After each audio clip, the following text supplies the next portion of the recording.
അസ്സലാമു അലൈക്കും വറഹ്മത്തുള്ളാഹി വബറകാത്തു.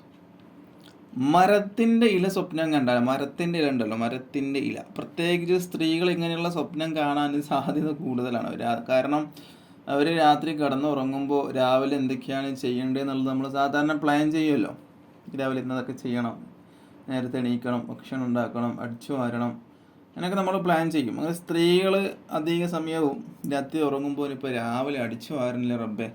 പ്രത്യേകിച്ച് വീടിന് ചുറ്റുവട്ടത്തൊക്കെ മരങ്ങളുണ്ടെങ്കിൽ ആ മരങ്ങളുടെ ഇലകളൊക്കെ നമ്മുടെ മുറ്റത്ത് വന്നിട്ടുണ്ടോ. അപ്പോൾ അതൊക്കെ ആലോചിച്ചിട്ട് എത്രയും അടിച്ചു വാരണ്ടേ, എത്ര കച്ചറ ഉണ്ടാവും, എത്ര ഇലകൾ ഉണ്ടാവും നമ്മളെ വീടിൻ്റെ മുറ്റത്ത് എന്നൊക്കെ നമ്മൾ ആലോചിച്ചിട്ടായിരിക്കും ചിലപ്പോൾ ഇങ്ങനെ കിടക്കുക. അപ്പം അധികവും പ്രത്യേകിച്ച് ഈ അടിക്കാൻ മടിയുള്ള ആളുകളാണെങ്കിൽ, സ്ത്രീകളാണെങ്കിൽ എന്തായാലും കാണും. അപ്പോൾ അടിക്കാന്ന് പറയുമ്പോൾ നമ്മളെ നടു വേദനിക്കുന്നൊരു ഇതാണല്ലോ, അതുകൊണ്ട് തന്നെ പല സ്ത്രീകളും മടി കാണിക്കും.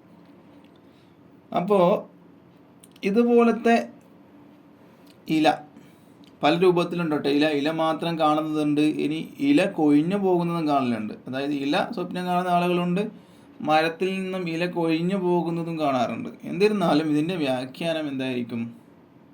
ഒരു കിതാബിൽ പറയുന്നു, ഒരാൾ മരത്തിൻ്റെ ഇല സ്വപ്നം കണ്ടാൽ അത് അറിയിക്കുന്നത് വസ്ത്രത്തിൻ്റെ മേലിലാണ്. വസ്ത്രം, അത്ര മാത്രമേ ഉള്ളൂ. വസ്ത്രത്തിൻ്റെ മേലിലാണ് എന്താക്കുന്നത് അറിയിക്കുന്നത്. അപ്പോൾ ചിലപ്പോൾ അവന് വസ്ത്രം എടുക്കുന്നോ, അല്ലെങ്കിൽ അവനിക്ക് വസ്ത്രം കിട്ടുന്നോ, പുതുവസ്ത്രം കടയിൽ പോയിട്ട് വാങ്ങുന്നോ, അങ്ങനെയൊക്കെ ആകാം. അപ്പം മരത്തിൻ്റെ ഇല കൊഴിഞ്ഞു വീഴുന്നതാണ് സ്വപ്നം കണ്ടതെങ്കിലോ അതിനും വ്യാഖ്യാനം മാറും. വ്യാഖ്യാതാക്കളായ പണ്ഡിതന്മാർ അതിനും വ്യാഖ്യാനങ്ങൾ പറയുന്നുണ്ട്. അപ്പോൾ അതിൻ്റെ രൂപങ്ങളും ഭാവങ്ങളും ഒക്കെ മാറുമ്പോൾ പല പല വ്യാഖ്യാനങ്ങളാണ് എല്ലാ വിഷയത്തിനും. മനസ്സിലായില്ല? അപ്പോൾ വീഡിയോ ഇഷ്ടപ്പെട്ട ലൈക്ക് ചെയ്യുക, ഷെയർ ചെയ്യുക. ഇതുപോലത്തെ വീഡിയോസിന് വേണ്ടി ചാനൽ സബ്സ്ക്രൈബ് ചെയ്യുക. ഇൻഷാ അല്ലാഹ്. അസ്സലാമു അലൈക്കും വറഹ്മത്തുള്ളാഹി തആല വബറകാതുഹു.